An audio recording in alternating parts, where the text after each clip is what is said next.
Okay, guys, so let's kick off. So a big welcome to all of you here on campus, and of course to our friends and colleagues online. If you don't know me, I'm Jim Cooper. I'm the one who's been promoting this talk, with thanks with the help of other colleagues as well. And it's a great pleasure to welcome Luke Nichter, who's a professor of history and the James H. Kavanagh Endowed Chair in Presidential Studies at Chapman University in California. Luke's area of speciality is the Cold War, the modern presidency, and US political and diplomatic history. He's written a lot about the long 1960s, from John F. Kennedy through to Watergate. Luke is also a noted expert on Nixon's White House tapes. In fact, actually, Luke's probably in many ways very modest. It's thanks to Luke that I think we have so many of these tapes available for transcription and actually have been transcribed. So a major public service to scholars in the United States and around the world. Also, Luke is a New York Times best-selling author or editor of 7 books, and the most recent of which was about the last Braming, about Herbert Cabot Lodge and the making of the Cold War, and that's what Luke's talk today will emerge from. It's a real pleasure to have Luke here. I've known Luke for many years. When I say to people in person in writing this is a major US historian, scholar, I was not lying. It's a real treat for us. So over to you, Luke. Thank you very much for being here. Thank you.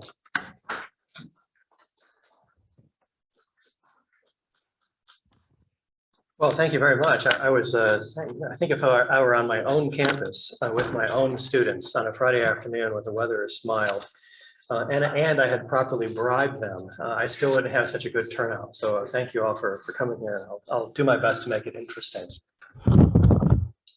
I should say, I think Jim and I first met, we were staying in Austin, Texas. We were both doing research at the Lyndon Johnson Presidential Library. So it's nice to finally be here on your turf today and not in Texas. Well, I'd like to sort of start by talking a little bit about what I plan to cover. Obviously, we'll cover a portion of this book. You know, it's always hard when you give a book talk to know how many in the audience. So you'll have some who've read the book cover to cover, some who haven't read anything, some who are very familiar with the subject, and others who may be really just hearing about it for the first time. So I try to be aware of that kind of as I give a talk like this. You know, Lodge is someone who I would say is probably in American politics a kind of second-tier figure. You know, someone that most people would not be very familiar with, but someone who worked, and I think he would have preferred it that way. That was his style. He's known very much in U.S. politics as being a so-called Boston Brahmin, someone who kind of always works in the shadow of the powerful and the presidents, but always preferred not to get much attention himself. It's something I think fairly uncommon today, and certainly in American politics, where even if you're a young Capitol Hill staffer, it's sort of a race to sort of cash out and go to K Street and become a lobbyist in Washington. And it seems as soon as any kind of White House staffer leaves a presidential administration, it's the race to write a memoir, or it's the race to write a tell-all, scandalous book and sell the Hollywood rights as soon as you can. So this was definitely a very different era. So because transport yourself for a moment to that sort of mindset. The book is also, because of that, much more than a biography of someone that you may not know much about. So, who had over a half-century career in politics, really pretty steady from the 1930s all the way to the mid-1980s, remained active, worked for 5 consecutive presidents, Eisenhower, Kennedy, Johnson, Nixon, and Ford, and was active in other administrations too. But certainly those 5, he played sort of a behind-the-scenes kind of almost eminence grise kind of role as a sort of facilitator, which also immediately strikes to mind something else very different in terms of the present day in politics. Someone who served eagerly in both political parties. It's almost unheard of today. And his career was started at a time when even the FDR, the Roosevelt administration, the Truman administration, sort of knowingly appointed Republicans to the Supreme Court. And I think today, it seems like almost every venerable political institution has become politicized and partisan, even those that I think by design were not supposed to be. So because this is a big canvas of a book, 50 years in politics, lots of presidential administrations, and also I think an interesting person from one of the most, I think, really interesting political families in American history. You talk about the number of almost an unbroken line of public service from before Washington was president until the mid-20th century. And the number of cabinet members, senators, governors that emanated from this family is really almost unique. You know, there's really not many families like that in American history that produced high public officials in both political parties over a very long period of time. And then it suddenly stops in the mid-20th century. And there's been no lodges or Cabots really in government since then. I mean, there are some other Brahmin families still around. There's a Frelinghuysen that's still around in New Jersey.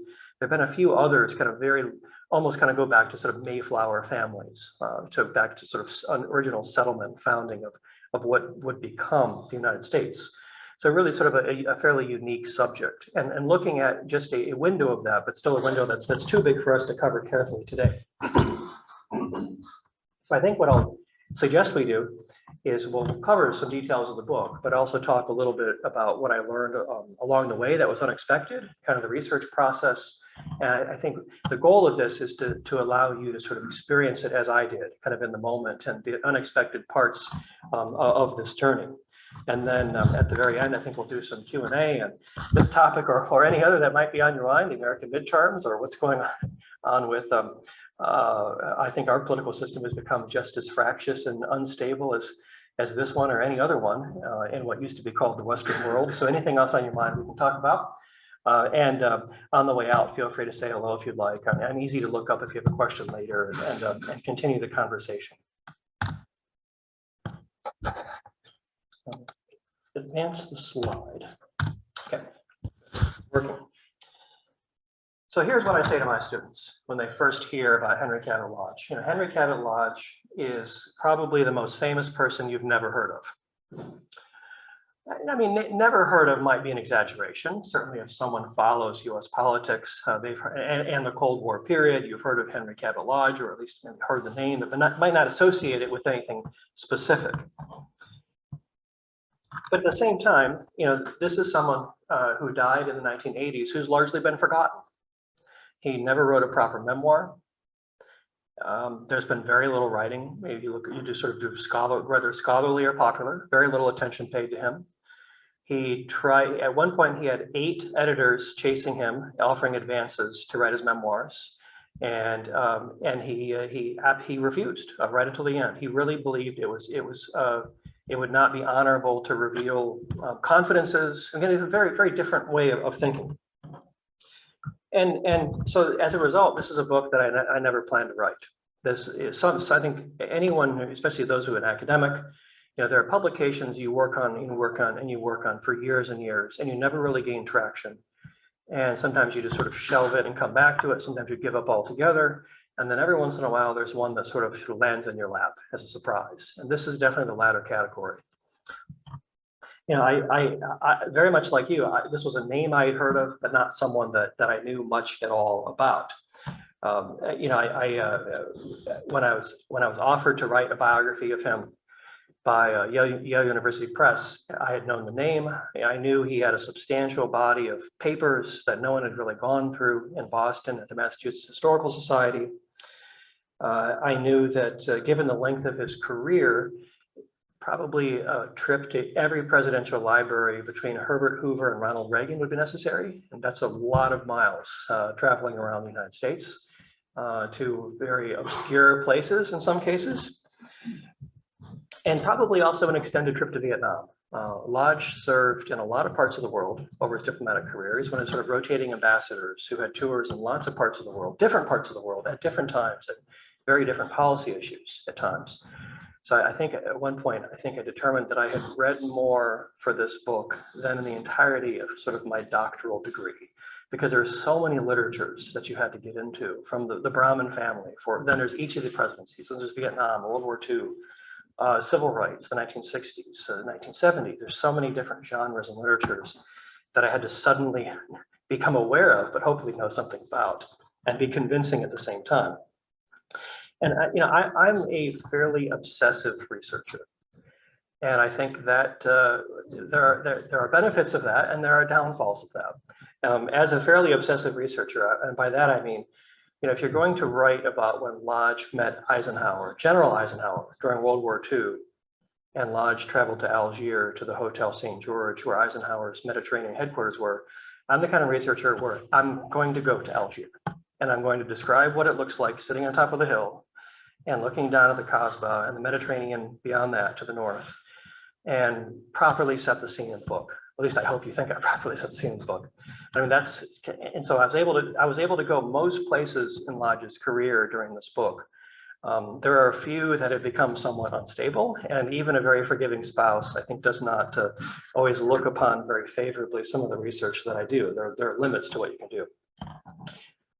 And so it's really the events of Lodge's life in the early 60s in the Kennedy administration here that I'll focus on for kind of much of this talk, but not exclusively, because they were one of the greatest turning points, probably the most important part of Lodge's career. The one part of his career that he really never wanted to talk about or even give interviews for. There are a couple of exceptions. He gave an interview to a journalist named Stanley Carnow in the late 70s for a PBS series on American Public TV. And he had a few friends and journalists he would talk about this period with, but otherwise he largely decided to go to his grave with the secrets and not write about them or tell about them. But he did leave extensive personal papers where a number of his secrets are addressed, at least from his side of the story. So the events of Lodge's life in what's pictured here, the first ambassadorial tour that he had to Saigon, South Vietnam, represent not just one of the greatest turning points in the Vietnam War era, but really the entire Cold War. And Lodge's association with, I think, what we now look at in hindsight, with the descending spiral in Vietnam, capped by the death of South Vietnamese President Ngo Dinh Diem on November 1st and 2nd, 1963, was something Lodge really never shook off. And it was, I think, a stain on his legacy that he took to the grave. And for many decades, even today, a majority of the literature blames Lodge for allowing things to get out of control, for sort of doing who knows what with the coup plotting generals in Saigon, for even in some cases, he's been blamed for sort of authorizing the assassination of Diem and his brother Nhu. And in particular, because Lodge never responded and never wrote a memoir, never really told his side of the story, I think a lot of the criticism stuck, for the decades, and it's been reflected in the historiography ever since. And it's again, probably the most historically important part of his career, in addition to that. And in addition to, so that was kind of the first draft of history. And the records needed to tell a fuller story were not declassified by the National Archives for long after Lodge's death. I think I was saying on the way in, the American Archives used to follow sort of the British rule, the sort of 30-year rule. And after 30 years, usually everybody was gone, and it was safe to tell stories. And lately, it's become more like 50 years or 75 years. I remember a few years ago telling a class of mine that I'd seen a news item, maybe it was in the Washington Post, I don't remember now, that a World War I record had been declassified in recent years. I mean, classification per se, I don't think existed in World War I. Didn't exist. Again, the Americans primarily adopted the British military model during World War II. And in particular, the World War I document that had been declassified by the National Security Agency, kind of an ultra-secret spy agency, even more secret than the CIA, which itself didn't exist until the post-World War II kind of juggling of the national security community. And it was a one-page document that had a recipe for invisible ink that was declassified. So I guess one could assume that it must have had some continued operational significance for it to have been closed for so long to researchers. So sometimes records can take a very, very long time, even much more than 30 years or 50 years or 75 years. And I say openly that in this book, I feel like I've done my job to sort of move the ball down the field a few more yards, but there's many questions I couldn't answer still about Lodge that are still mysterious, even though I've done everything I think I can reasonably. So, the more that I got into the records, the more that I found they didn't necessarily reflect what had been written about Lodge and his role in the coup and the role during the Kennedy administration in Vietnam. And so, yeah, the way I see it is, we should remember Lodge for his role in a growing American adventure in Southeast Asia, but his half-century public life, not just to Kennedy, but to other presidents, including bipartisan service to 5 presidents, was much more than that. Give you a little bit of background on Lodge. Born in 1902, an entire generation of Americans has come of age since his death in 1985 that has probably not learned about him at all, other than maybe a brief mention in relation to the Vietnam War, or maybe even more detailed, the Diem coup. Lodge, being old-fashioned, as I said, did himself no great service by never properly explaining his side of controversial subjects or writing a tell-all memoir. His son, who's still alive in his 90s, a former retired Harvard Business School faculty member who lives kind of on the Lodge estate in Beverly, Massachusetts, where in the North Shore of Boston, where a lot of these families historically live, like Beverly. He said he naturally shunned self-promotion. His son, George Cabot Lodge, told me when I asked why his father left so many important subjects unaddressed, primarily his service to presidents, and never taking credit or in some cases blame for what occurred during those years. Lodge himself said in his private correspondence, when asked if he'd write a memoir, he said, "Never tell them how you did it." Lodge once said when asked whether he planned to write a comprehensive history of his career, he said, I continue, "I do not see myself doing a book because if it is interesting, it means I've revealed things which I should not reveal. And if I don't reveal them, then the book will be dull." He wrote to Evan Thomas II, who's the father, if you follow, Evan Thomas III is now a popular biographer in the United States. Started at Newsweek in the 1960s. His father was a book editor who ultimately did become Lodge's editor, but really kind of unsatisfactory, the 2 little books that he put out in the 1970s. Again, one of 8 editors interested in publishing his memoirs. The Diem coup in November 1963, so the first slide was a photo was taken when Kennedy offered Lodge the job to go to Vietnam, to accept the ambassadorship. And then Kennedy was busy that summer. He had a big trip to Europe and then came back in August. The last photo was the farewell before Lodge, after this, the next day, got some additional briefings and then got ready to go to Saigon for the first time. This was August 15th, 1963. And then this is his arrival in August. The Diem coup in November 63, so less than 3 months after this photo was taken, the coup and really the country began to unravel, resulted in the overthrow and assassination of South Vietnamese President Ngo Dinh Diem, pictured there. It was virtually unanimous at the time within the Kennedy White House that Diem, an ally, had to go. The US has been blamed and associated with a number of coups during the Cold War era. I'm not aware of any other against an ally, which made this a little different than some of the rest.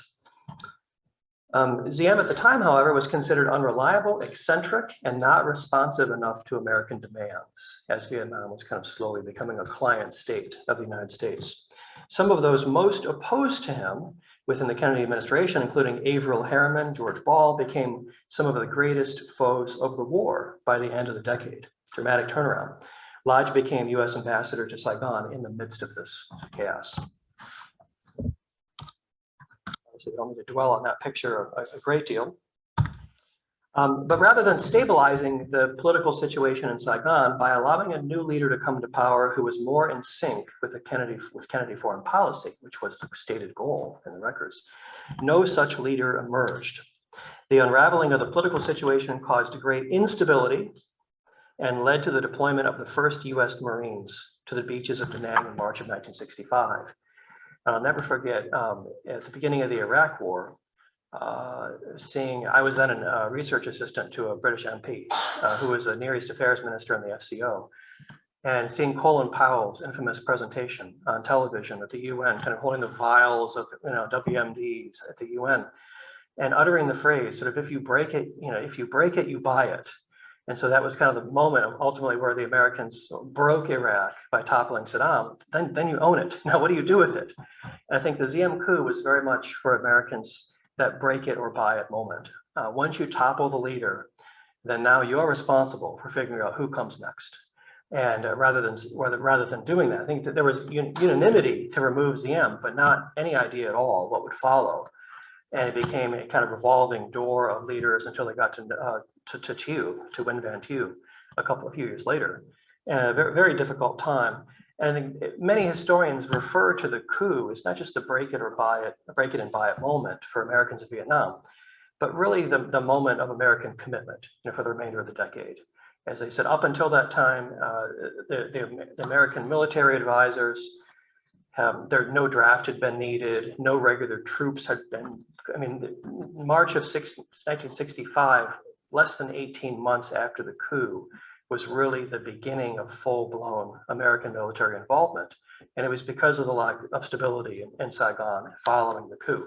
So this was a huge moment, not just in Vietnam, but in sort of the post-war period, the Cold War, however you want to define it in terms of sort of American influence in foreign policy within the world. Scholars, so that's kind of a summary of what the literature says, the historiography says for decades following the coup. The history of the coup, including Lodge's leading role as U.S. ambassador during the coup, was established as a result of the dramatic leak and publication of the Pentagon Papers in 1971. So you have there's initial histories of the coup, and then this dramatic leak in the New York Times of the Pentagon Papers seems to confirm the earlier histories. Due to President, due to President Kennedy's assassination, histories of the administration were written unusually quickly. So Kennedy's own assassination figures into the way the history of this subject was also written, even though there were very few declassified records available then, and really not until the 80s. The records that document this story today were really released in the past, certainly the last 20 years, really in the last 10 years, and largely and when I started this research, I think I put in over 200, Freedom of Information Act requests with the Kennedy Library. A great deal was still closed just less than 10 years ago on the subject. And you would think, this is now almost 60 years later. What can still possibly be secret? Like the example of the World War I document, Invisible Ink. Lodge was largely blamed for the coup in the early drafts of the history, beginning, and if you can trace back as far as I can figure out where this started, it appears that it started in Robert Kennedy's oral histories, which were done in early 1965, about 1,000 pages of oral histories, which of course, as anyone would be, very defensive of his brother. Those who were closest to President Kennedy were very defensive of his legacy and didn't tolerate a great deal of, I don't mean just criticism, but even much discussion, about the presidency at all. And he was blamed in oral history for Lodge was blamed for exceeding his authority in Saigon, not responding to government instructions, and as I say, engaging with the coup plotting generals and allowing them to do sort of who knows what. For 50 years, this really became the history of the Diem coup. In other words, how the United States got into Vietnam, and it became a full-blown war. And ultimately, Lyndon Johnson's war and Richard Nixon's war. But something about this never seemed quite right to me. I didn't know enough to question the history. I learned it just like anyone as an undergraduate and as a grad student. But it didn't seem right because I could clearly see that so many records were still closed. Well, if they only serve to confirm what's known, then why would they be closed? What else might we learn from all the closed records? Yet it's very difficult to overturn such a firmly established version of history. This had been sort of accepted as fact. It's kind of first draft for 50 years or more. And people are conditioned, well, that's what happened. What else could there possibly be that could change our mind about this? Well, I interviewed everyone who was associated with Lodge during the research on the book. And one in particular, pictured here, Rufus Phillips III, who just died about a year ago, was one of the last two senior Kennedy administration officials alive. The other one's Tom Hughes, who ran INR in state, and he's still alive, lives in Maryland. And when I say senior, I mean senior enough that they're either on the Kennedy tapes or spent time in the Oval Office. There's a record of them having influence, on the president of some kind. And so really this one in particular, Rufus, early on gave me a suggestion, unsolicited, that resulted in the particular book that you see and the story that you'll hear today.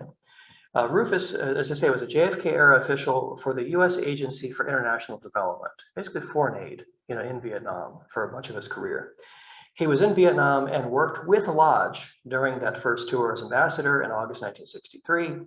Although, as you can see by this photo, his experience in country goes back even further. This was from the late 1954, so even earlier. So very, very long experience in Vietnam, even before any idea that there would be a full-blown war in that part of the world.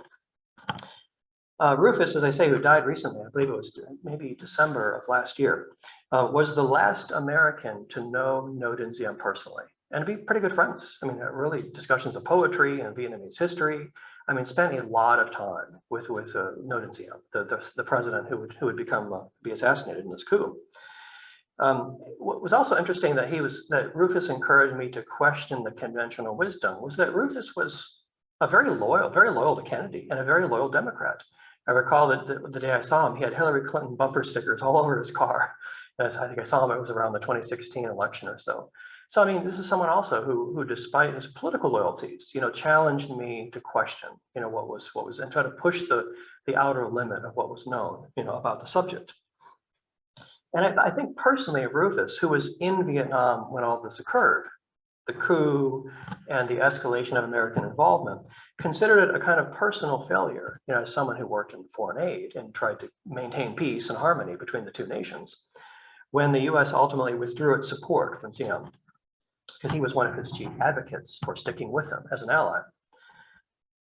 And so what Rufus said to me, at a diner in Arlington, Virginia, was the most important contribution you could make, he said, meaning in the book to come that I was just starting on, was to determine Kennedy's instructions regarding the coup that toppled Diem. He said Lodge always told him in Vietnam that he had Kennedy's authorization, but no evidence ever surfaced. And the historiography has basically concluded, if I summarize it in one sentence, that there's not a scintilla of evidence that Kennedy had any involvement had any pre-coup knowledge, certainly no pre-assassination knowledge, had no direct role in any planning. This was something that was planned 10,000 miles away in Saigon, and Washington was trying to catch up. And that basically summarizes the history for 50 years. But because it had been 50 years, it hardly seemed possible that I could find something new that adds to our understanding of an event that's been written about so many times.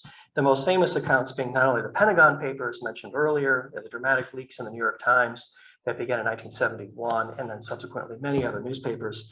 In addition to the mid-1970s published volumes of the Church Committee, again confirmed the earlier history. So we knew it had been confirmed, numerous times. But however, for me, having spent so long studying the Nixon tapes and hearing all kinds of things on those, I wondered whether the answer could be in the Kennedy tapes. Two of Lodge's meetings, the two pictured there, so it was the job offer and then the farewell, were both occurred when the Kennedy taping system was operating and in a place, the Oval Office, where the system functioned. The system started in 1962. The previous year, just before the Cuban Missile Crisis, and captured probably its most famous for documenting decisions taken on that subject. As I say, I've seen a number of strange things with the Nixon tapes. Every time more tapes are declassified by the National Archives, but I was not aware of anything on the Kennedy tapes having to do with Lodge. What I was hoping for was just the next clue, a clue that would lead me to the next clue, maybe a mention of Lodge or. I didn't expect anything dramatic one way or the other, but maybe even evidence of a tape that once existed. All the presidents that taped mysteriously had gaps and erasures and tapes that went missing over time. Or maybe even evidence of a tape that was still classified that maybe I could request a review of, and maybe there was hope, and I typically wait 10 years for declassification requests for presidential records. So maybe not even something that would help me in time for this book, but it might help, maybe the next generation to understand better than me what happened. So ultimately, what Rufus Phillips suggested to determine what in Kennedy Lodge might have discussed about the coup seemed like an impossible task. Kennedy obviously did not live to write about it, being assassinated himself just a few months later in November of 1963. Lodge simply didn't talk about the subject.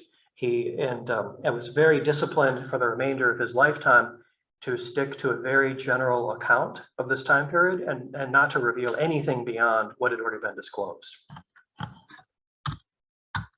I've got to skip over the details so we can move along, but one of the first things I did was to dig into some records about the provenance of the Kennedy tapes, the deed of gift, where they were stored, how they were processed, any irregularities in the chain of custody, and when the evidence of the existence of the Kennedy taping system became public notice, which is what you see here.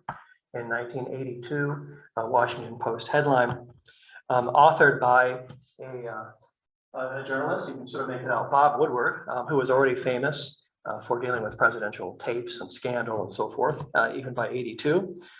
So while word about the Kennedy tapes had begun to spread since the 1970s, just since 1973, when Nixon's taping system was disclosed, it was Woodward's piece here 9 years later that really gave front page attention to them for the first time, their existence, what they might have recorded. Besides the big headline, which you can see, it continued on for several pages, and I clipped out a portion of it there on that right-hand column, which occurs later in that day's paper. It's not anything that comes from the tapes, not content, but a list of dates recorded in sort of long columns that day, who took part in the conversations, which dates were recorded, which gives you kind of a suggestion of the topic of what might have been recorded. But these are not transcripts, these are not content from the tapes, but just finally firm information about the operation of the Kennedy taping system. So this was really the first strike against me in my search to find anything new, and the task that Rufus Phillips gave me, because I remember looking at the columns of the dates that were recorded by the Kennedy taping system, and they skipped right over the date that I was looking for. So I thought, well, you know, if Kennedy and Lodge talked about the coup or what Lodge's instructions were, it's probably going to be that meeting right there. A photo was taken, obviously. It's August 15th, 1963. It's Lodge's farewell before he goes to Saigon. I can tell you from other tapes, presidential farewells to newly appointed ambassadors are usually not substantive. I mean, most presidents don't know enough about all parts of the world to give personal instructions. So it might be sort of reading talking points off a page, or, you know, in the sort of parlance of the era, sort of, I hope your wife enjoys the shopping, you know, do something good for the country, you know, that kind of thing. But usually 15 minutes, a handshake, a photo that can be taken that might end up in the ambassador's office in the country of wherever they're headed to, the embassy. I thought this would be the meeting, because Lodge went to Saigon after this, August 15th, and didn't return to the US until after Kennedy was assassinated. So this was probably, as far as I know, the last conversation they had, sort of in the flesh, you know, eyeball to eyeball. But this date, August 15th, 1963, was skipped right over. There was no tape made that day. And in fact, it was like a gap of 3 or 4 days. It wasn't even tantalizingly close, where it was like the day before, the day after. I mean, it was a several day gap in August of 63, where officially, I mean, Bob Woodward, when it comes to tapes, is about as official in Oregon as it gets. And no one in the National Archives contradicted this piece that I know. There is no tape, basically, of this time period. So that seemed to be strike one, you know, against me in terms of fulfilling this mission that Rufus gave me. So but I continued the search. And I'll tell you, don't have to read this whole thing, don't feel pressured. I will tell you a little bit about it, and then I'll read a portion of it to you, the part that pertained to the search that I was on. Fact number 2, many writers more famous than me have been over this terrain before, many times, and have searched for exactly what I was searching for. Vietnam era journalists, historians have been over this, not to mention the official investigations related to the Pentagon Papers, the Church Committee. I mean, bodies that legally were required to see everything in terms of the evidence. And if any evidence was withheld from these government inquiries, I'm not aware of that. I mean, I guess it's possible.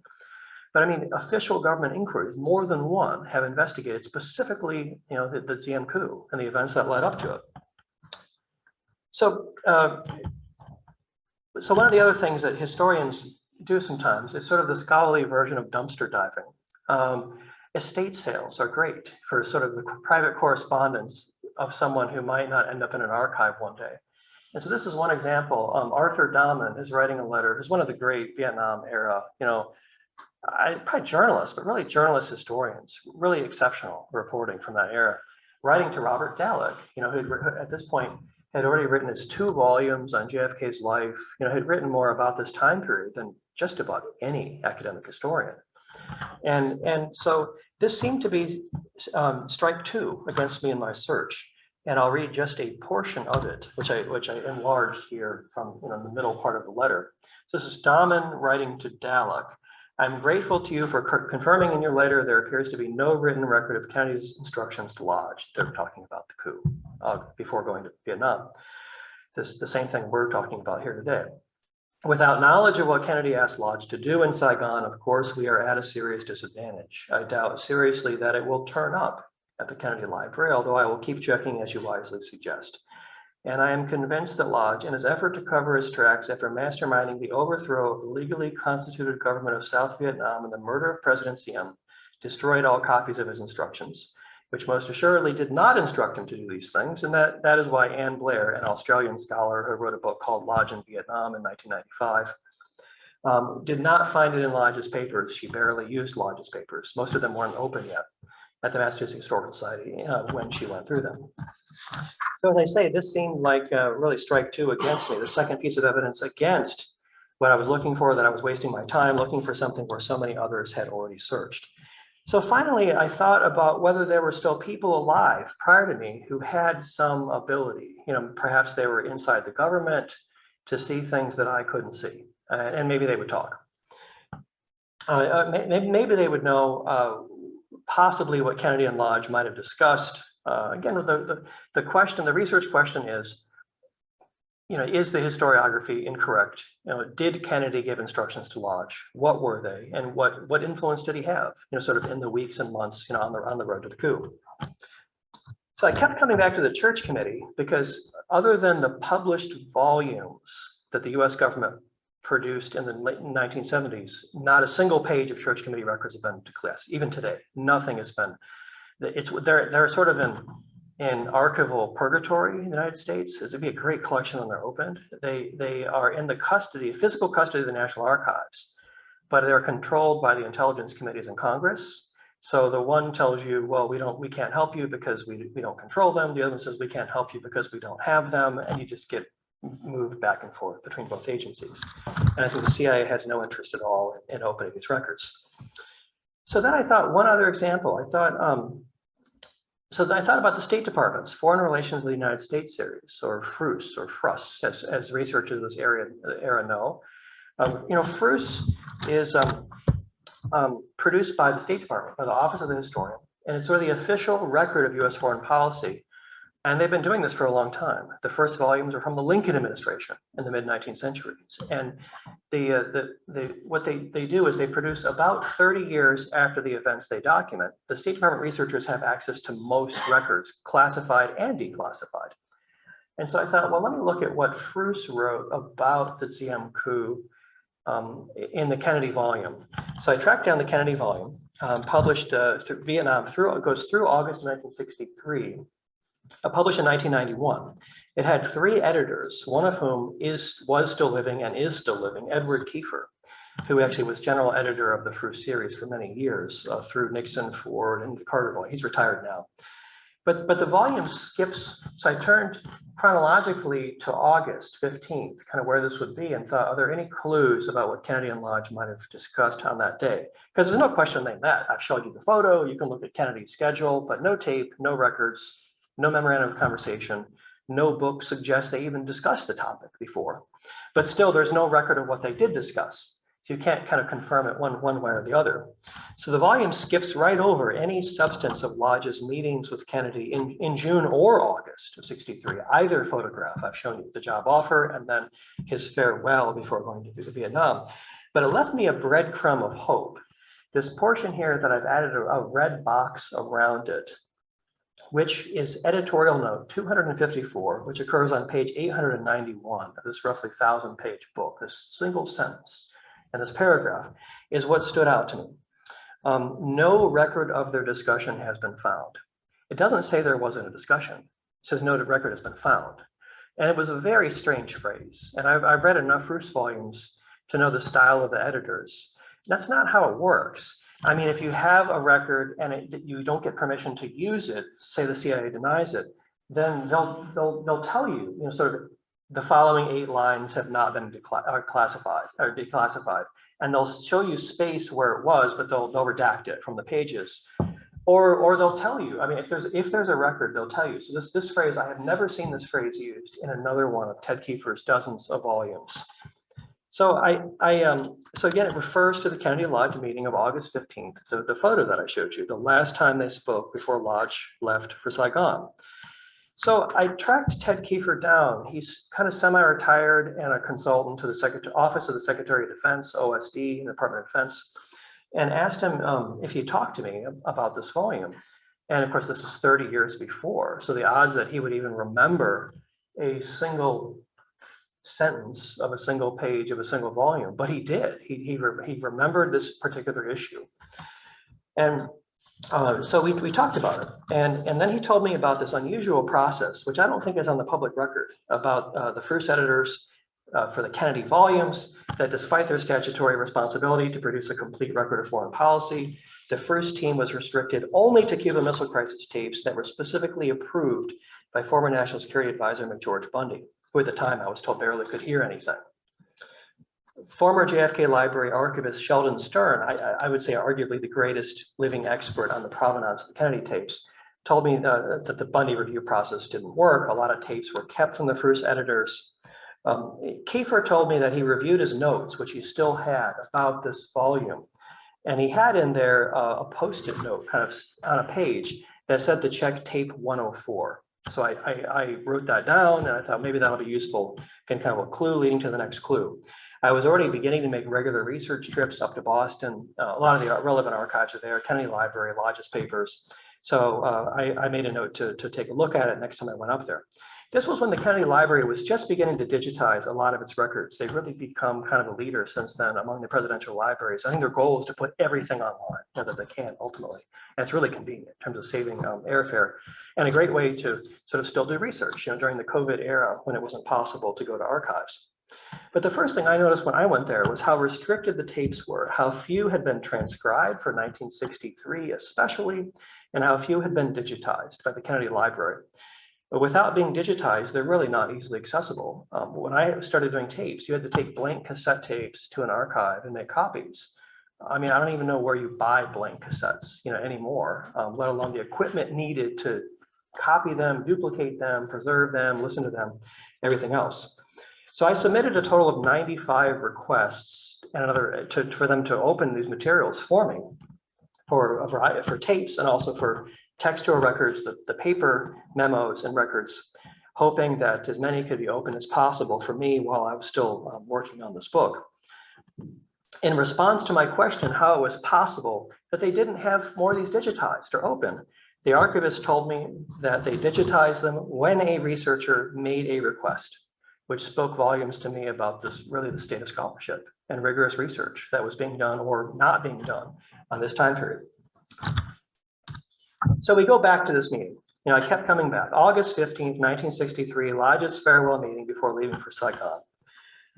As I said, ambassadorial farewells are not usually substantive, so I was hoping to find something, but we know that there's no tape. At this point, I had no reason to believe a tape existed. To review, there was no log published in the Washington Post. No scholarly book mentioned such a tape. No scholar believed one existed. Neither the Church Committee nor the Pentagon Papers, the official government inquiries, mentioned it. All I had to go on was Rufus Phillips, his charge to me, and the note that Ted Kiefer gave me, tape 104. So finally at the Kennedy Library, I found tape 104, which is the one he told me to look into. Buried on a tape that included conversations recorded at other times and on other subjects, immediately I recognized Lodge's voice from other research. I was stunned. I asked the JFK Library archivist whether anyone had ever transcribed the tape or whether a transcript had ever been published anywhere. They can't keep track of every place a record could end up, but they were pretty certain that it had not been used before or not been found or been requested. And when I found out about it, it was still largely I've since found other references to the tape, but it seems that it's been opened a little at a time. And even when I found it, there's still 38 seconds today that are still classified on the tape. And it's a tantalizing 38 seconds. Right after Kennedy and Lodge talk about, they're talking about a coup, and the Iraq coup in 1958. And Lodge says about Vietnam, something like, sort of like how we killed Nuri al-Said in Iraq in 1958. And then there's the 38 seconds. So it certainly suggests that the content could be worth pursuing for a future researcher. So I spent several months listening to the conversation and making as best of a transcript as I could make of it. It's about 20 minutes long or so. Whereas many researchers would have been excited or written an op-ed or gotten public attention for it, I was actually sort of terrified. Because when you find something in an archive, you don't want to overstate your conclusions, but you also don't want to understate them. I mean, you want to understand it for its proper context. And I'm a very cautious researcher, and I don't tend to overstate things to begin with. So I really did the opposite of what I should have done if I were a better sort of self-marketer and publicist. Instead, I took nearly 4 years to understand this tape, hoping no one would find it or scoop me in the meantime, which is always a risk. I knew from working with the Nixon tapes for many years that tapes in particular, and I try to not fall prey to this pitfall, tapes can give listener a false sense of security, perhaps because we heard it ourselves. You believe it more than just reading something on a memo. But instead, tapes, just like other historical records, must be interpreted, corroborated, triangulated, put in their proper context. Even with tapes, the writing of history remains very much a collaborative process. In this case, talking to people, looking at other records where you're looking for confirmation. As my content of it kind of matured, my understanding of its content matured, although there's still mysteries about it that I can't answer. I shared it with only a very small group. I felt that no fellow scholars could be trusted. No journalists could be trusted. So I thought, so I shared it with Lodge's son, George Cabot Lodge, and he didn't seem to know about it, or at least he didn't reveal that he knew anything about it. I shared it with Henry Kissinger. I happen to have a meeting coming up with him. I thought he might know something about it. But again, he didn't suggest that he did. And on Johnson's and Nixon's tapes, they both dwell on the Diem coup, as if, sort of wanting to understand why did we get into this war in the first place. And I think even Johnson and Nixon struggle on their own tapes with understanding Kennedy's true role and whether he had given his instructions to those associated with the coup. So, and I also shared it with Rufus Phillips and Tom Hughes, Kennedy's director of intelligence and research at the time. Really the last four, I figure government people, they live their whole lives with secrets. They can keep another secret, and they were a little safer than others to talk to. So you can read more about it in the book in terms of excerpts, because not only do I tell this story better there, but I also discuss a number of other secrets I found in the archives, including even Diem's handwritten notes made during the coup from his bunker under the presidential palace, which I found in the Vietnamese archives. So there's lots of interesting things are in the book. I tried to put everything in there that I could find. But what about the tape? The highlights from the tape. So the transcript runs about 20 pages or so. One of the most fascinating parts of it is actually at the very end, where they're walking out of the Oval Office and Kennedy and Lodge are talking politics. And again, these are leaders of two opposite political parties who have no reason to be talking like confidants, that they were. But these are also sort of esteemed Boston families. I mean, Lodge is sort of old money, Kennedy's a new money, new Brahmin, Lodge is an old Brahmin. But they sort of talking on there like old friends, not like rivals at all. It's worth your time to check it out in the book, but a few highlights are here. I mean, even Lodge and Kennedy, just as a brief aside, they faced each other on the ballot in 1952 for the Senate. So I mean, these were more than just friends from rival parties. I mean, these were sort of bitter political rivals, at least at a point in time, 1952.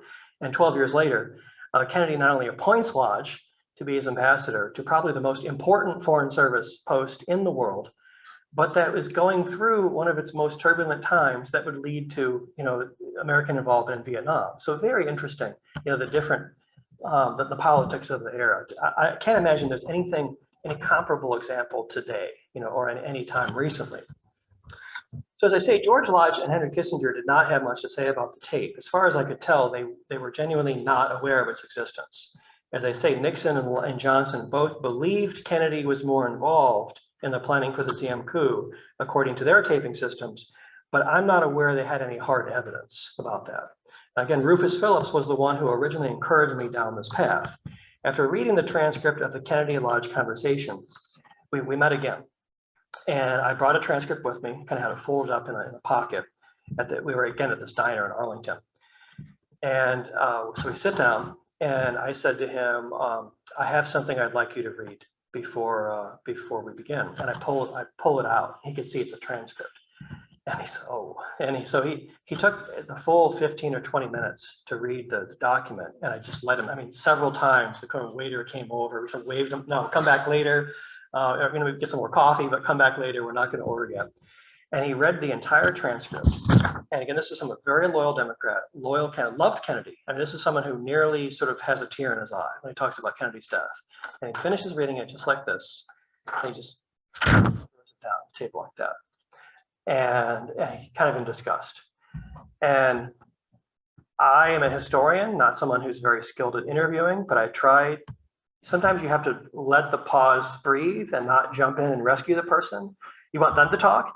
If you end up with the records where you do all the talking, you haven't really interviewed anyone but yourself. So I let him, the moment sort of rest there for a few seconds. And I said, well, what's your reaction to the transcript? And he said something like that. He said that was difficult to read. And then he said, well, what do you think? And so now I'll tell you what I think from the transcript. So there's one particular, it's a fascinating conversation. I'll just put the first few up. Because you know what they're talking about, but they don't get right to it and talk about it. They kind of keep coming back in circles. And then it'll be another subject, and then back on the coup or Vietnam. But there's one particular passage that Phillips drew attention to. Kennedy saying, the time may come, this is Kennedy Lodge, August 15th, 1963. Kennedy, the time may come though, I try to replicate Kennedy's speech. We've got to just have to try to do something about ZM. And I think that's going to be an awfully critical period.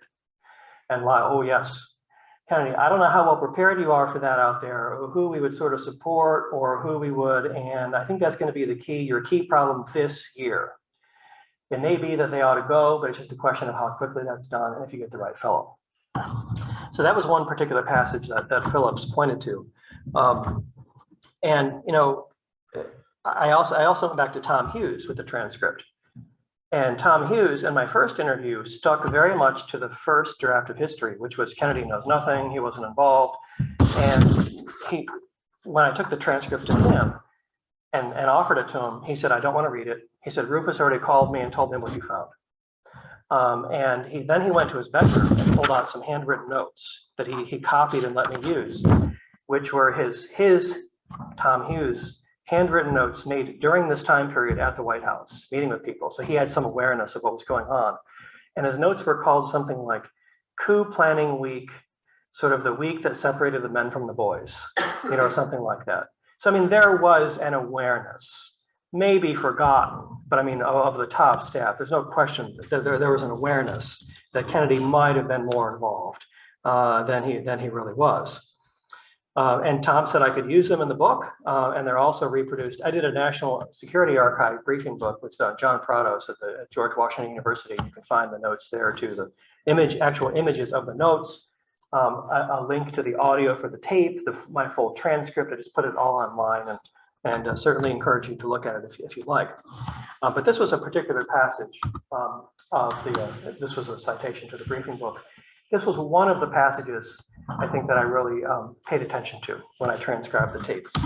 Now, in terms of my concluding thoughts, and what does it mean? Does it change history? Does it change that first draft of what we thought we knew about the coup and Lodge's role? So these are sort of my bottom line interpretations, because I still try to be very, very cautious, even today, about the content of this tape. But I believe that this tape ultimately changes the history of how the US got involved in the Vietnam War, period. Before the first combat troop was ever deployed in March of 1965, Kennedy's assassination, combined with Lodge's reticence to publish a fuller account, not to mention Diem's own assassination, and a country, South Vietnam, that ceased to exist in 1975, held back our understanding of this event much more than if any of those other elements had not been present. Kennedy never discussed it. Lodge wouldn't talk about it. Lodge didn't know he was being taped. The South Vietnamese never told their side because they ceased to exist, and their own president was killed. So, I mean, this was a subject that I think remains secret for an unusually long time, for all of these elements. So I would argue that it's sort of, it's another piece of the puzzle, but it's not the final one. It's a revision of the conventional wisdom that there's no evidence Kennedy had knowledge or took part in pre-coup planning, let alone an assassination. But I also try to be pretty careful about it. I would argue that you listen to the tape in its full context, and let me know what you think if you do. I would not say Kennedy is giving an order for a coup. I would not even say he's giving his authorization, a kind of lesser criteria. But I interpret it as being clearly a green light from a president to a new ambassador who may even have been chosen for that purpose, for the assignment that he would take to coordinate the coup. I interpret it as being a green light from Kennedy to Lodge to make contact with the coup plotting generals, in the possibility of American support for a coup. That's my interpretation. I think that a coup would have happened no matter what. There had been a coup in 60, there had been a coup in 62. Each time the coup plotters had gotten a little closer to their target, yet still failed. So it was kind of inevitable there was going to be another coup attempt.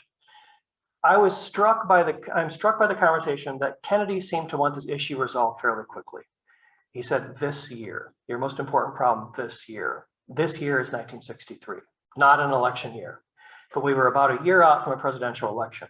And that was about when campaigns began in earnest back in that time. Now they never seem to end. It seemed JFK wanted this issue resolved in 1963, not in 64, when it could become a political issue with the election. The myth that JFK had no pre-coup knowledge is clearly incorrect. No question. Not just the tape, but there are other tapes. There are lots of records of the JFK library. There are now documents that have been, some of the other requests that I put in, Americans are making mock cabinets and leaders. They're contacting opposition leaders in Paris. There's all kinds of planning for the next government. I do not believe that Kennedy wanted an assassination. This is where I defend Kennedy. The French would simply exile them when they got tired of a leader. I mean, even the French typically didn't kill, leaders. They just sent them somewhere else. The difficulty that the Americans concluded after consulting with the Vietnamese generals was that if you overthrow him, he becomes a government in exile. If you move him to another nation or to Paris or someplace, he'll undermine the authority of his successor, that there really was no good option. And so the records that I got declassified say the Americans conclude we simply have to leave the disposition of Diem, as they called it, to the Vietnamese, and we can't take any side at all. So I don't think Kennedy thought there would be an assassination or wanted one, that it was desirable for policy, but Lodge warns him in the very beginning of the tape. If you click on it, Lodge warns him, I believe, 3 times that he's likely to be assassinated. Because Lodge said, once a coup begins, and he says, and I know something about coups in the Eisenhower administration, once a coup begins, you cannot hope to control it. You can't control the coup plotters. So it's likely they're going to be assassinated by the coup plotters. So where does this leave us after all this? As I say, an important piece of the puzzle, but not the final one. There are still documents that are not closed. There are 38 seconds in that tape. And lots of other requests I haven't even heard back. Then we had a pandemic and no FOIA requests were processed at all. And now there's a huge backlog of them going through. So where does this leave us? In conclusion, what I would say about Lodge, Lodge was really an enigma who did little to redress misunderstandings about his career during his lifetime. No tell-all memoir. He generally, Bobby Kennedy's oral history is 1,000 pages. Lodge's, I think, is 23 or 28 Kennedy Library, and really doesn't discuss policy or substance at all. He was determined to go to his grave, with his secrets. So I try to address as many mysteries. He's constantly involved in interesting things for about 30 or 40 years. And he's always just in the shadow of kind of every significant historical event, it seems, during the Cold War. Instead, Lodge left his secrets in his papers at the Massachusetts Historical Society. He would write many memoranda to himself, journal, diary entries, handwritten notes scattered throughout different phases of his career, much of which occurred around key people and key events. I was simply fortunate to have been the first one to really go through every box and see what was there. The result is this book that I cannot say entirely removes the mystery behind the man.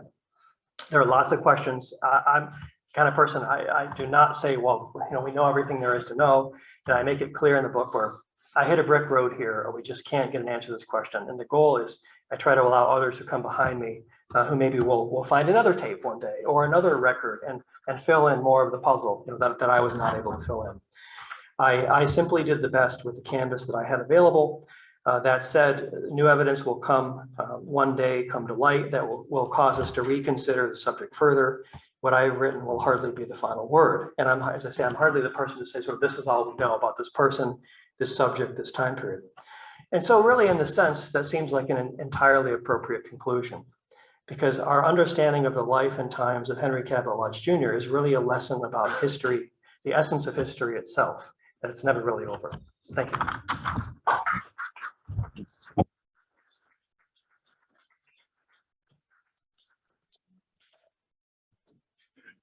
Thank you, Luke, for a fascinating and very stimulating and very rich talk. So we've got time for questions.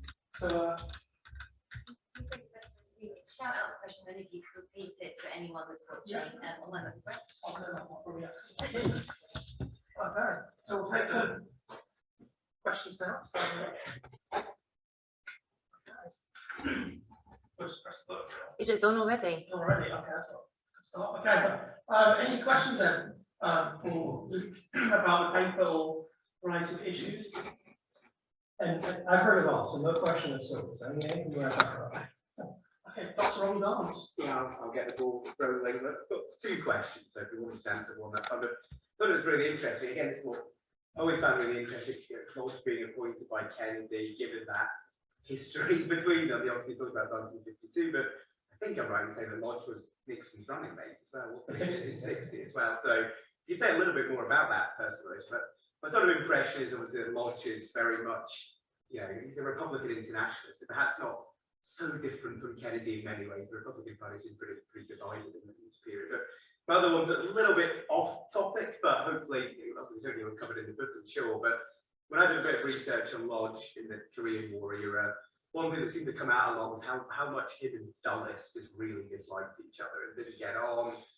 And there seemed to be some mixed opinions on that. So I don't know if that's something that's a bit of a myth that it created around the two. Obviously, who could have dictated foreign policy with Lodge being ambassador to the UN, or whether that's just sort of blown out of proportion. So.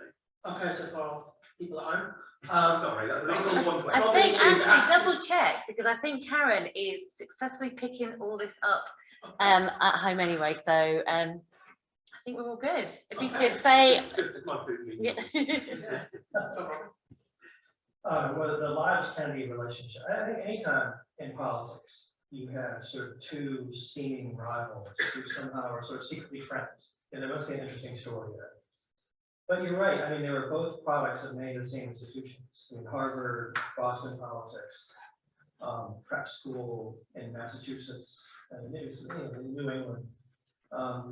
Kennedy, later in the presidency, does a dictation that was declassified around the same time as the state, around 2009, where he says something like, when I was an undergraduate at Harvard, I never imagined one day I would face off with Henry Cabot Lodge, and I think between Lodge and his namesake grandfather, who was sort of Woodrow Wilson's nemesis and kept the U.S. out of the League of Nations, I think they controlled one Senate seat for something like 40 some years of 60 years in U.S. history. That's incredible.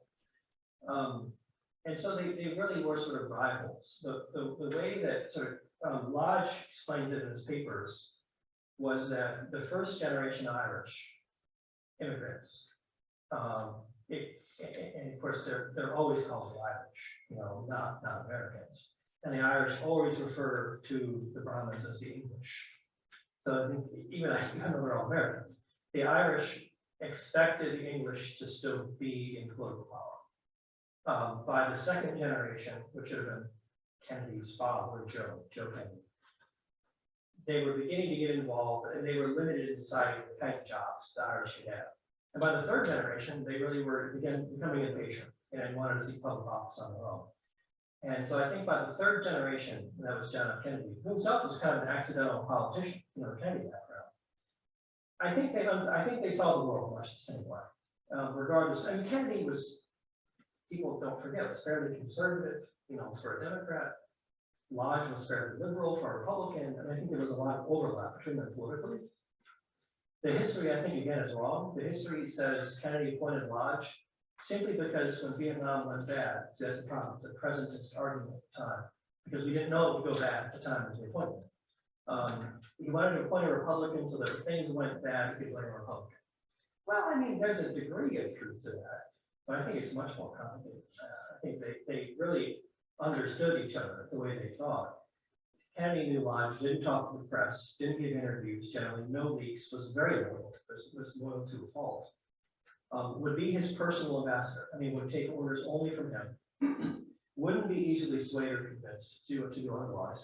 Lodge was fluent in French, that was important in Southern at the time. And Lodge had been Eisenhower's ambassador to the UN for all 8 years.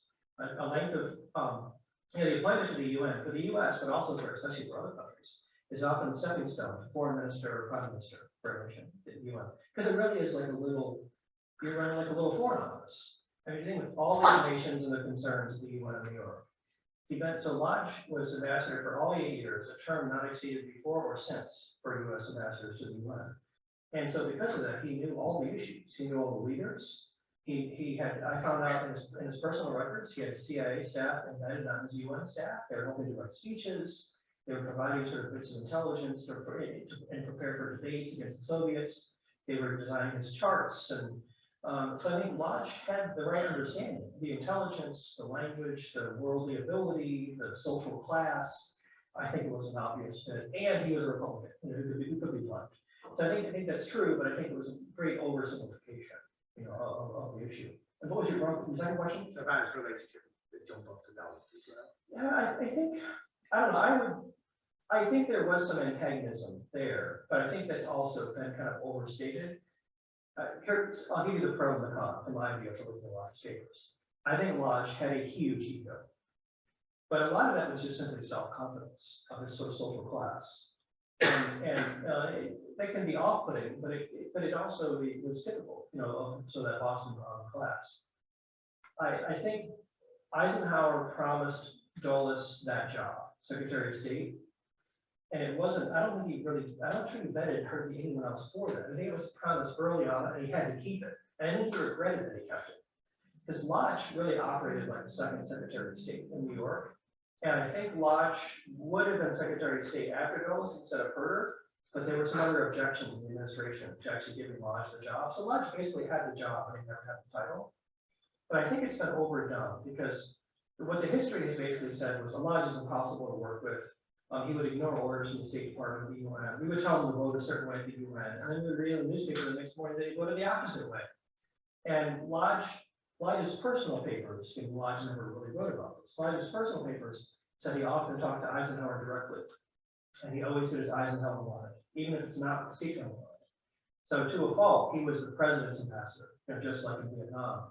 He was very stubborn, but I think it has been kind of overstated, that clash, because Dulles, I believe Lodge technically reported at the UN to the Assistant Secretary for International Organizations, which is kind of how the UN is classified, state under Eisenhower, which then reports like Deputy Secretary and then Dulles. So Dulles is not just one ahead of Lodge, but about 2 or 3 ahead of Lodge. Someone like Lodge, this caliber, was never going to be comfortable reporting to an Assistant Secretary. Lodge was a longtime senator from a family that he came from, who was put in that position specifically by Eisenhower to thank him for his role as campaign manager in '52. So I think Lodge believed he was the president's ambassador, and I think he really was. And because of that, he wasn't afraid to step on people, who thought otherwise. I recall one time someone wrote Dulles and said, how do we deal with this issue with Lodge? You know, he does the opposite of what we wanted. And Dulles wrote back something like, it's one of those very difficult situations that from time to time, I just have to go see the president about, but we can't do anything about it. So I would maybe split the difference between the two versions of history. Thank you. Yeah, I wanted to ask, you mentioned a couple times, like, when you're talking about how Lodge worked with both parties or how he had a sort of kinship with Kennedy, you mentioned that that probably wouldn't really fly today. I'm wondering, and you seem very aware of this era, so I'm wondering, how would you compare the political polarization of the past, of that era to today? It's a repeat. I think so we're talking about the comparison of political culture, polarization, state to this era of history. Yeah, I want to focus on one of the ways that the era is different from now and then. I just don't think our institutions produce people anymore, like Henry Cabot Lodge. I mean, yes, there are elite prep schools, there's Harvard, but you know, what I conclude in the book ultimately is that Lodge's social class by the mid-20th century, being from an elite family, one of the most elite in U.S. history, went from being a great asset to a great liability. Through social change in the United States, especially after World War II. I mean, George Cabot Lodge, the son, told me he was ashamed to tell people that he was going to back to prep school the next week. He was home on holiday or something, and he really downplayed his privilege. You know, whereas others in the family had always had a private car and a driver, he took the train. And he really tried to downplay as much as possible. And in fact, when the book came out, titled "Last Brahmin," he said, you really do know I'm the last Brahmin, because you know my father still was a Brahmin and his whole life, but that it was really his son's generation, which it's over. And now, I mean, you look in Boston, there's plenty of Cabot's lodges, and they're doctors, they're academics, they're attorneys, but they go to work now, and they have careers that sort of look like the rest of ours, and they don't have the privileged lives, and the estates have been broken up. The number of houses now that the original Lodge estate must be 12 or 14, all different remote cousins and things live there. I mean, it's really been broken up. And the second part of that was, I talked to Lodge's granddaughter, Emily, who's written about Lodge women in the family. I say in particular, so there's a women's history angle here too, that this whole social system of kind of elite, white, privileged men being diplomats and really doing whatever they wanted to, worked for as long as the women accepted subordinate roles. As sort of the one at home, the keeper of the children, and especially the women by the mid-20th century were, no thanks. You know, that's not that I'd like to have a career. And it doesn't seem like that maybe my mother did it or my grandmother, but women were less willing to accept a subordinate role. And so because women, without the women, it doesn't work for the men. I mean, the two have to work together to create these families that produce, you know, these elite boys who go on to elite schools. So I think for a variety of reasons, as I say, you know, being elite went from being an asset to being a great liability. And while there certainly are still elite left, the idea of, you know, I don't think we'll ever get back to a time, you know, when so Lodge went through school and was really bred for public service, and to use that term specifically, I think it's almost unheard of today.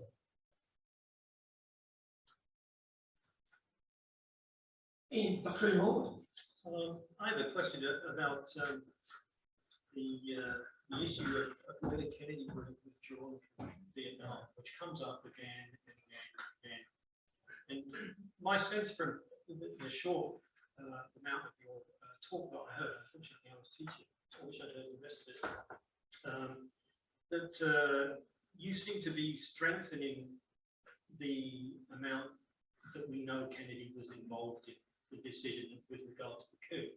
And it seems to me that if you're prepared to intervene in the political affairs of another country to the extent that you would greenlight a coup, that seems to suggest a preparedness to stay the course of Vietnam rather than the reverse. And I just wondered if you could comment on that. Okay, so Ian was asking about whether what Luke talks about underlines the argument that actually Kennedy was not going to withdraw Vietnam, but was actually for the long haul.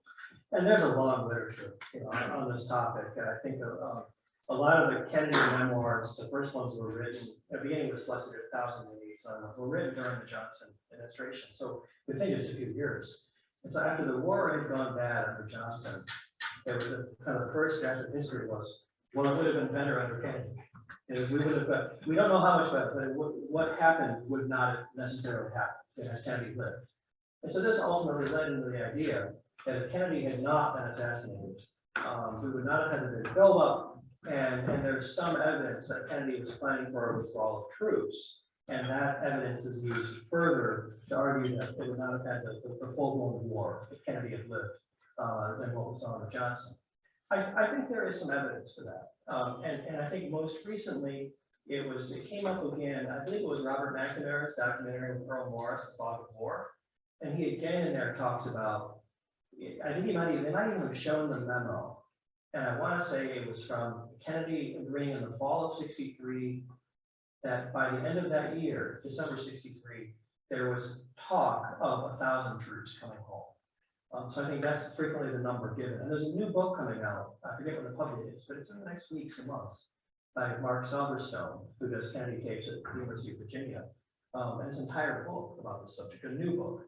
And I think Mark, for a lot of years, agreed with the Kennedy withdrawal, and I'm understanding that he's going to argue against it now, based on the evidence. But look, I do tapes.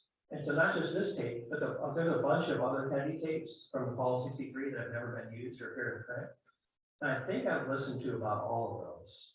I use a few of them in the book.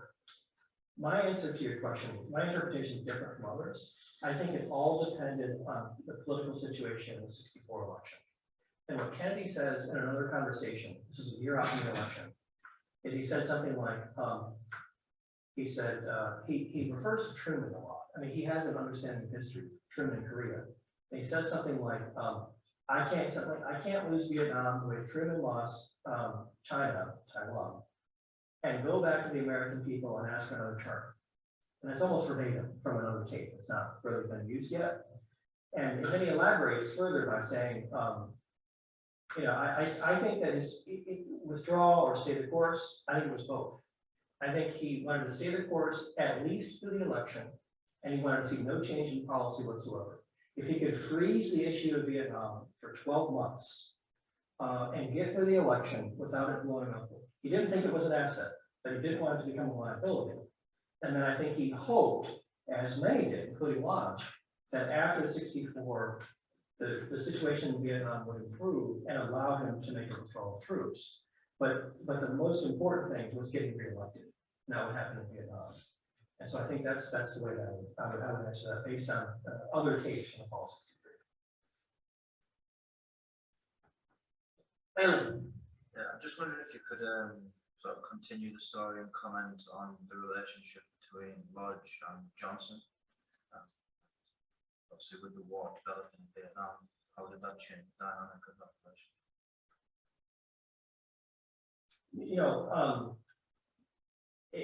One of the reasons I doubted early on the conventional wisdom on Lodge and the Diem coup is because if Lodge was really that terrible, then why did he keep getting appointed to other jobs?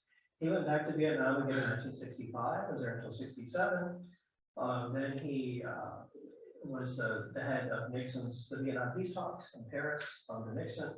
Then he became, then it was the president's personal representative to the Holy See, because we did practice diplomatic relations, because it was seen as a violation of church and state, separation of church and state. And Lodge, I think, was a kind of part-time ambassador all the way until the first year of the Carter administration, which was his last full-time, even full-time, part-time diplomatic assignment.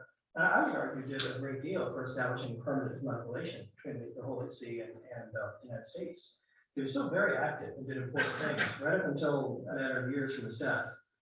So Johnson continued to use Lodge in a variety of roles, and even when he wasn't in Vietnam, so end of '63, '64, and spring of '65, and again after '67, '68, he was part of Johnson's fabled wise men, kind of informal decision makers, kind of kitchen cabinet advisors. The tapes show that Johnson called him a number of times, and as a sort of a bridge to Republicans when he was being criticized on Capitol Hill. I think, and Johnson frequently would refer to he would be asked by the press, who are your favorite Republicans, or who are the honorable people on the other side of the aisle? And Lodge was almost always mentioned as one of the good ones, because he was kind of a Rockefeller Republican. I mean, New York Republicans, they're for someone like Johnson, a big spender, great society with a war kind of already sort of established before his presidency began. You know, Lodge was a place you would look for natural support. Lodge was pro civil rights before most other political candidates. In 60, he did all the speaking events in 60, sort of the civil rights events, black newspapers. In 1960, he made a pledge as Nixon's vice presidential running mate that in a Nixon-Lodge administration, they would appoint the first black cabinet member. That was radical in 1960. And it was a Republican, Henry Cabot Lodge. And that was a long tradition. I mean, going back to his grandfather and before, they were abolitionists in Boston, which the Boston society sort of divided into which private social club do you belong to. You know, they helped to found the Union Club after the Civil War, which was all pro-Union, pro-Lincoln, and it caused a division in the Union Club. And the others went to found the Somerset Club, those who had more Southern sympathies. A long tradition in Lodge's family and ancestors being kind of for civil rights, for whatever that meant during that particular era. So Lodge was an obvious fit. If you had to appoint a Republican, that's the kind that Johnson would have wanted. But on the other hand, talk about two different people. I mean, Johnson, who spoke like he never left the ranch, and you know, I mean, for someone of Lodge's background, you know, Johnson would not be held up as sort of an example for you to follow. And very, very different personalities. But I think on policy, I think they agree almost completely. On foreign policy, on domestic policy, I think if you have to point a Republican, other than Everett Dirksen or maybe Nelson Rockefeller, Lodge is probably on what you could count on one hand the kind of Republicans who, at least privately, were more or less in support of the full LBJ agenda. Right? Yeah, I would say even until 67, 68. When a lot of top Democrats and Republicans turned on Vietnam, Lodge never turned on Vietnam. You know, he would say, well, we could have done this better. He admitted mistakes in his papers, but he didn't turn on the entire issue, like so many did against Johnson. And in 67, it was probably Johnson who showed Lodge the greatest honor of his entire career. Johnson had an entire evening gala at the White House, and I think it was May of 67 or 66, I'm forgetting right now, where they put on a whole dinner for him, brought the whole family. And the photos, you can see Lodge's son, the cousins, the whole family came. And it was really a tribute to the Lodge family, its history of diplomatic service in U.S. history. Probably the greatest, I read in the book, the greatest honor that any president ever showed, you know, the Cabot Lodge family. I think it's probably true. And Johnson did that. So while they're very different, I think Johnson had deep respect for who Lodge was and what he represented. Dr. Chris Ross. Very on Ian's question about the withdrawal issue from Vietnam. It's obviously, you mentioned the sort of the easy relationship that Lodge and Kennedy had. It's both very comfortable in foreign affairs and long experience. Not so much a question of withdrawal or not withdrawal, but do you get a sense that they were actually both comfortable with the existing American policy in Vietnam, regardless of whether they needed to change the Vietnamese leader? And that was actually a sustainable course of action, relatively limited troop involvement that could be sustained in the long term. Yeah, I mean, you repeat the question. I think Chris is asking about the relationship that they had, Kennedy and Lodge had, but whether actually both in agreement about the state of the policy towards Vietnam at the time. Yeah, I mean, there was, I mean, George Ball later became really the first high-level defector against Vietnam policy. And he did it more than once.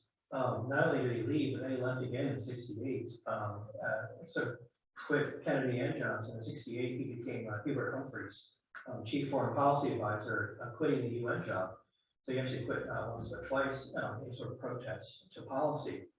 But in 1963, there were no major defectors against UN policy. I mean, Ball, Harriman, all those who were turned on Vietnam later.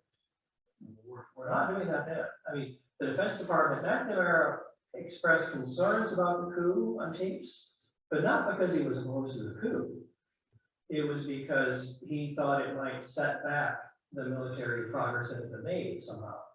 The CIA, historians always comment that the CIA opposed the coup. They didn't, my reading is again different. I don't think they opposed the coup. I think what they opposed was losing all their intelligence contacts through New, who was one of the ones killed. And they were worried that they had, who would be the successor. We don't know that. We don't have any intelligence contacts. And the CIA was paying so much of the bills at the time, the South Vietnamese bills. So there was really no great dissension. The previous ambassador before Lodge was Frederick Nolting was against the coup. But he was shut out pretty soon, policy, and he's in a few meetings. But of Kennedy's whole inner circle, nobody was opposed to the coup. That was seen as the right option. Robert Kennedy later wrote that his brother was being misled and that he personally was opposed to the coup. And beginning with the oral histories, blaming Lodge for the coup. Well, I can tell you, according to Kennedy's schedule and the tapes, Bobby Kennedy wasn't even in most of the meetings. I mean, I don't know why you would have an attorney general at a foreign policy meeting. Sometimes he was there as his confidant or just general personal advisor. But Robert Kennedy was not present in most of the meetings. He wasn't present in the important ones, the ones where decisions were made, at least regarding the coup. So I think a lot of that was hindsight after his brother's death and actually wanting to protect his brother's legacy. But at the time, there was really unanimity, and I'm not sure there was a clear policy focus. I mean, which is really the other element of the question. I think there was really hope that things would get better. The South Vietnamese would stand up and fight on their own. That the North Vietnamese would falter somehow and not keep resisting. I remember asking Tom Johnson one time. Tom Johnson, no relation to Lyndon Johnson, but was his personal note taker. Still alive, lives in Atlanta. He was his personal note taker at almost all of Johnson's high-level meetings. And they're in the LBJ library now. You can read the handwritten notes. And so the historian wants to ask someone, well, what did you mean about this page? When you wrote this, they're not gonna remember 50-year-old memories about a single page. But one time I asked him, try to ask questions that awaken memories, and everyone sort of their memory needs to be warmed up a certain way for to bring up things you might have forgotten about. And our memories operate in different ways about how best to do that with a single person. And one time I asked Tom Johnson, was there a time taking notes when you heard something that you knew you shouldn't write down, on your notes? Immediately, all kinds of times, and I knew I was here. So I asked him, well, was there an occasion when can you recall a time when you didn't write down something you heard?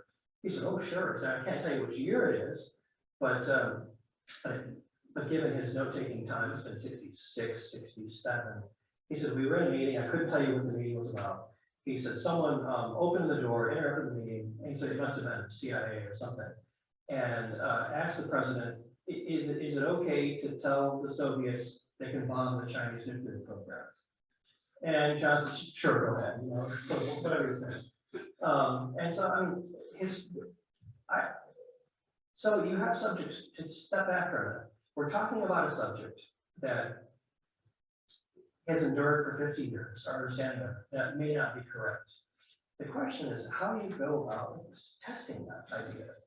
When the records are naturally fragmentary, involved in a coup, how money is transferred to coup plotters to the CIA station in Saigon, where we have very strange declassification issues with records, where official logs of tapes are actually not accurate.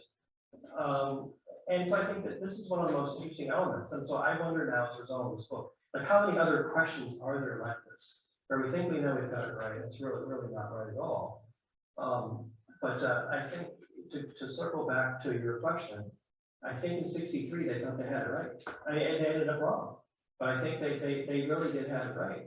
Now I'll add a postscript to that.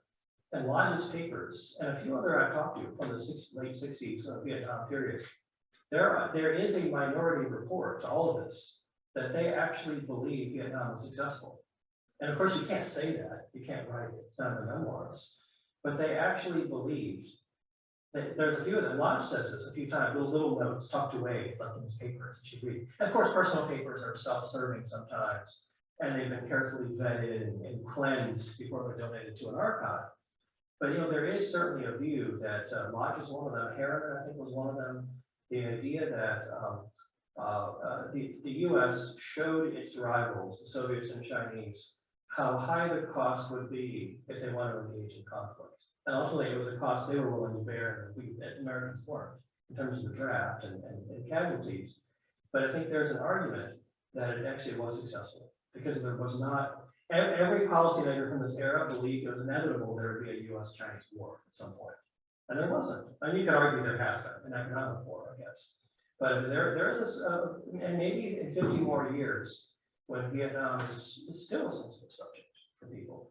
And there's still a lot of veterans who are around who served in that conflict, and a lot of second guessing for why we were there. Of course, our British friends didn't support us very much, with good reason, I should add. But I think maybe in 50 more years, we'll see another view of this. I think the passage of time now has been just long enough that we can approach it with a little more professional distance. But I think it's still going to take maybe another 50 years. We're talking about kind of the empire building. And it's still a sensitive subject for as long as there's so many people who are living. But another 50 years, you might see it even more. And I wonder whether the view, depending on how future relations go with China and Putin, whether they might be right. I don't know.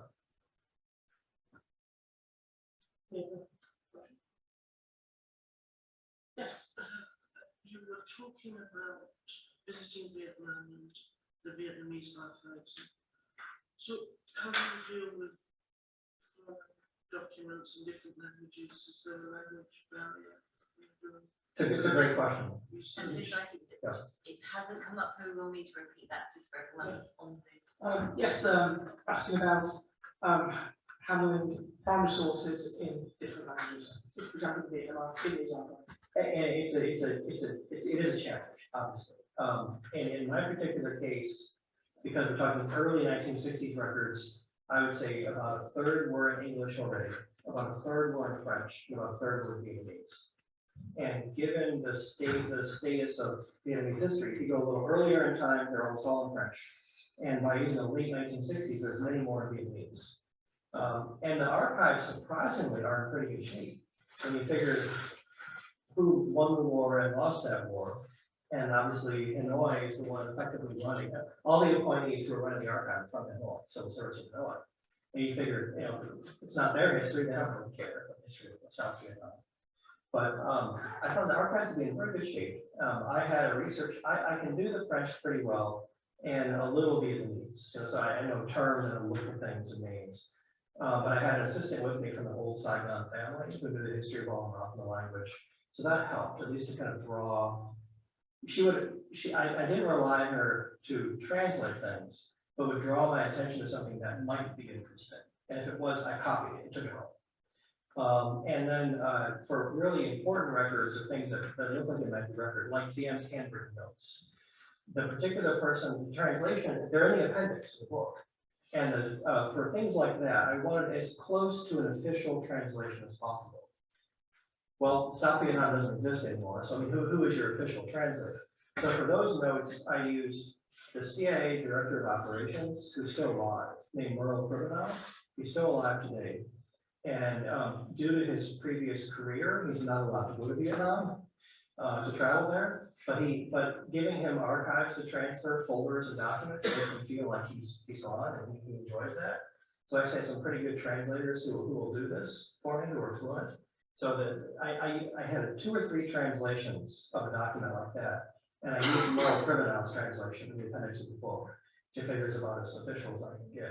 But yeah, they're handwritten notes during the coup, and CM is panicking, and he's calling everyone he can to help save him, which is what worked in the previous coups. In 1662, he was able to call in for reinforcements from the south, and they came in just in time. The difficulty was the previous coups were colonels' coups. And by 63, it was a general's coup. The generals were all involved. The high-ranking officials were not involved in the earlier coups. And so they knew from the earlier coup attempts that if you're going to control Saigon, you have to control access to the city for reinforcements that were low at CM. And they blew up a couple of bridges and closed off the path of reinforcements from the south that saved CM previously. And so in 63, the outcome was different. In 62, they actually, they detonated part of the presidential palace and they almost got Ziem. Each time there was a coup attempt, they got a little closer to him. But Ziem was very good at, Ziem was very good at sort of reading the tea leaves in terms of coup plotting and was able to find out about coups before they happened, but not 60. 63, it's clear he expected a coup any day. He was ready. And there were 7 or 8 different plots going all at one time with different people, different timetables, and different outcomes. Because there was so much talk of a coup, I don't think Ziem was able to figure out the authentic one, the one that actually carried out. And that was the problem with 63. Well, I think we should probably leave it there. It's getting close to 4:06. So thank you very much to all for coming out. Thank you for questions. Of course, big thanks to Luke as well for excellent talk. Thank you.